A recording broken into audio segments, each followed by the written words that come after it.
மல்லி ராஜேஸ்வரி வீட்டுக்கு வந்து இருக்கிற வீட்டையும் பறிக்க ட்ரை பண்ணான் அப்படின்னு விஜய்க்கு தெரிஞ்சவொடனே விஜய் பயங்கரமாக கோபப்படுறாரு. மல்லி, இதுக்கு மேலே இந்த ராஜேஸ்வரி விடக்கூடாது மல்லி. அவளுக்கு எவ்வளோ தைரியம் இருந்துச்சுன்னா அவள் நாம் இருக்கிற இடத்த பிடிக்கணும்னு ட்ரை பண்ணியிருப்பா. அவளை இதுக்கு மேலே என்ன பண்ணணுமோ அதை கண்டிப்பாக நாம் பண்ணி தான் ஆகணும் மல்லி. அப்போ தான் அவள் இருக்க வேண்டிய இடத்துல இருப்பாள். இல்லைனா நம்மளை இப்படி தான் ஓட ஓட விரட்டிக்கிட்டே இருப்பாள். நாமளும் நிம்மதி இல்லாமல் வாழ முடியாமல் அவள் உடையாடுறான்னு சொல்லிட்டு நம்மளும் ஓடிட்டு இருக்கணும். இதுக்கு மேலே நான் பொறுமையாக இருக்க போகிறது இல்லை மல்லி. அவளை என்ன பண்ண போகிறேன்னு மட்டும் பாரு.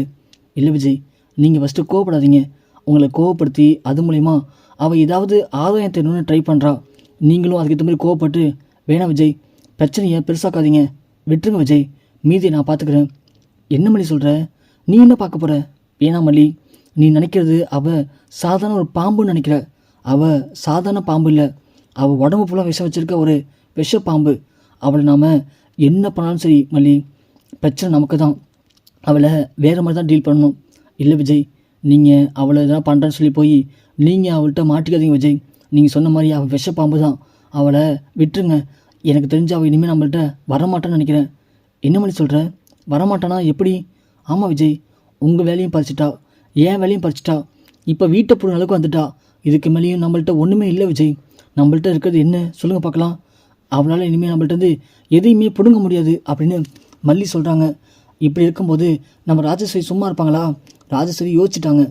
விஜய்கிட்டேருந்து சொத்தை பிடுங்கியாச்சு, அவனுடைய வேலையை பிடுங்கியாச்சு, அவனை இப்போ பிச்சைக்காரன் மாதிரி விட்டாச்சு. இருக்கிறதும் வாடகை வீடு. எப்போ பறி போகும்னு தெரியாமல் அவன் ஃபீல் பண்ணிட்டு இருப்பான். இந்த நேரத்தில் அவனுடைய நிம்மதியை மட்டும் கெடுத்தா போதும், அப்புறம் விஜய் ஒன்றும் இல்லாமல் சரிஞ்சு விழுந்துருவான் அப்படின்னு ராஜி சொல்கிறாங்க. ரஞ்சிதா உடனே, புரியல ராஜிமா, அவருடைய நிம்மதி கெடுக்கணும்னா என்ன பண்ண போகிறீங்க? அதான் எல்லாமே முடிச்சாச்சே, இதுக்கப்புறம் நிம்மதி கெடுக்கிறதுக்கு நம்மள்ட்ட என்ன இருக்குது? இருக்குது ரஞ்சிதா, இருக்குது. விஜய் அவன் சொத்தை விட, அவனுடைய வேலையை விட, அவனுடைய வாழ்க்கையிலேயே அவன் முக்கியமாக நினைக்கிறது, பெருசாக நினைக்கிறது ஒன்று இந்த மல்லி, இன்னொன்று வெண்பா. ஆமாம் ரஞ்சி, வெண்பா. அந்த வெண்பாவை அவன்கிட்ட பிரிச்சிட்டோம்னா விஜய் டோட்டலாக வாஷ் அவுட் ஆகிடுவான். அப்புறம் விஜயால் எதுவுமே பண்ண முடியாது. அந்த விஜய் தான் வேறு வழியே முடியல, வாழவே முடியலன்னு சொல்லி ஓடி வந்து நம்ம காலில் விழுவான். அந்த விஜய் தான் நம்ம எது சொன்னாலும் கேட்பான். புரியுதா ரஞ்சிதா? புரியுது ராஜிமா, புரியுது. இப்போ வெண்பா நம்ம எப்படி மாமா கிட்ட வந்து பிரிக்கிறது? அதுக்கு ஒரு ஆள் செட் பண்ணிட்டேன். என்ன ராஜிமா சொல்கிறீங்க? ஆமாம், வெண்பா அதிகமாக ஆசைப்படுறது யாரை? விஜயை. ஆனால் அதே விஜய்கிட்டேருந்து வெண்பா பிரிக்கணும்னு ஆசைப்படுறது யார்? நம்மளை விட அந்த கதிரேசன். ஸோ கதிரேசன்கிட்ட நான் இப்போ ஒரு ஆள் அமைச்சிருக்கேன்.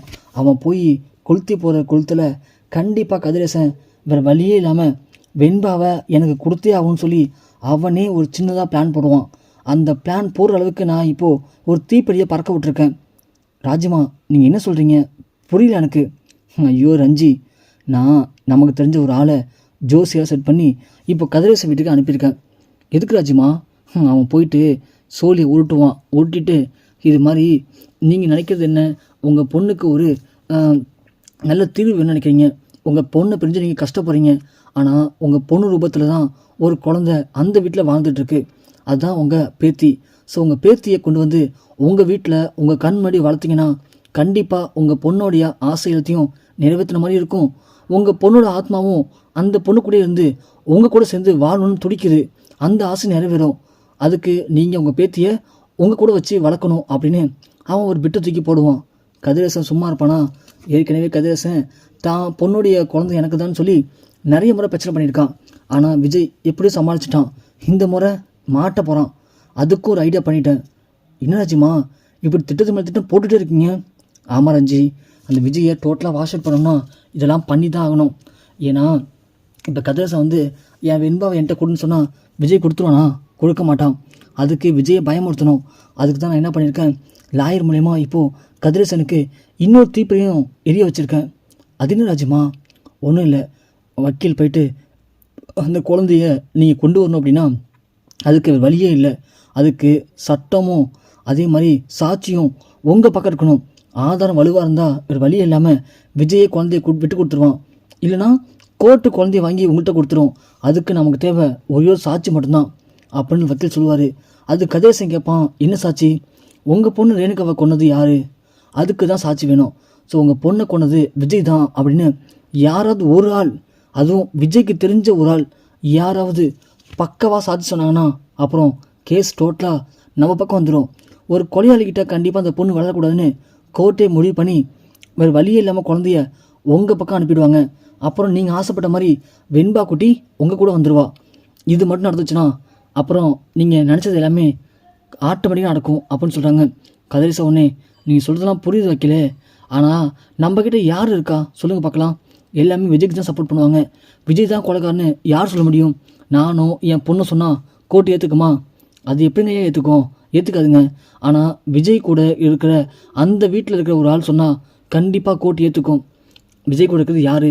அந்த மல்லி இருக்கா, அவள் ஏற்கனவே வெண்பா அவள் பொண்ணு மாதிரியும் விஜயை அவள் தான் கல்யாணம் பண்ண பொண்டாட்டி மாதிரியும் ஓவராக நடிப்பா. அவளை வச்சு நம்மள ஒன்றும் பண்ண முடியாது. வேறு அந்த வீட்டில் யார் இருக்கா சொல்லுங்கள் பார்க்கலாம் நமக்கு சப்போர்ட் பண்ணுற அளவுக்கு. சார், ஒரு வக்கீலாக நான் சொல்லவா? நான் ஏற்கனவே யோசித்து பார்த்ததில் எனக்கு ஒரு ஐடியா கிடச்சிருக்கு. உங்களுக்கு தெரியாதது ஒன்றும் இல்லை. இப்போ தான் நம்ம விஜயோடைய அக்கா இருக்காங்கல்ல ராஜேஸ்வரி, அவங்க விஜயோடைய எல்லா சொத்தையும் ஏன் சொத்துன்னு சொல்லி வாங்கிக்கிட்டு விஜய் இப்போ வீட்டை விட்டு வெளியே அனுப்பிச்சிட்டாங்க. அந்த விஷயம் உங்களுக்கு தெரியுமோ இல்லையோ? தெரியும், லைட்டாக கேள்விப்பட்டேன் லாயரை. அப்போது ராஜேஸ்வரி விஜய்க்கும் ஆகலை. அதனால தான் ராஜேஸ்வரி என்ன பண்ணிட்டா, விஜயை வீட்டோட வெளியே அமிச்சிட்டா. இப்போ கூட பாருங்கள், விஜய் எந்த கம்பெனிக்கு வேலைக்கு போகாமல் அவள் விஜய்க்கு தொடர்ந்து குறைச்சல் கொடுத்துட்டே இருக்கலாம். அந்தளவுக்கு விஜய் அந்த ராஜேஸ்வரிக்கு ஏதோ பண்ணியிருக்கான். அதனால் எதிரிக்கு எதிரி நண்பா அப்படிங்கிற மாதிரி நீங்கள் ஏன் நேராக போய் அந்த ராஜேஸ்வரியை வீட்டில் பார்க்கக்கூடாது? பார்த்து பேசினா கண்டிப்பாக அந்த ராஜேஸ்வரியை உங்களுக்காக சப்போர்ட் பண்ண வாய்ப்பு இருக்குது. அப்படி ஒரு வேளை ராஜேஸ்வரி சப்போர்ட் பண்ணி ஆமாம் என் தம்பி தான் கொன்னா அப்படின்னு நானே சாட்சி சொல்கிறேன்னு அவங்களே சாட்சியை தந்த அம்மன் மாதிரி இறங்கி வந்தான்னு வச்சுக்கோங்களேன். அப்புறம் விஜயோட அக்காவே சொல்கிறாங்க, அப்போது விஜய் தான் குற்றவாளி அப்படின்னு கோர்ட் தாராளமாக ஏற்றுக்கும். அப்படி ஏற்றுக்கிட்டாங்கன்னா அப்புறம் விஜய் ஒரு குற்றவாளி, அந்த குற்றவாளி கூட அந்த பொண்ணு வளர்ந்துச்சுன்னா கண்டிப்பாக அந்த பொண்ணும் சேஃப்டி இருக்காது.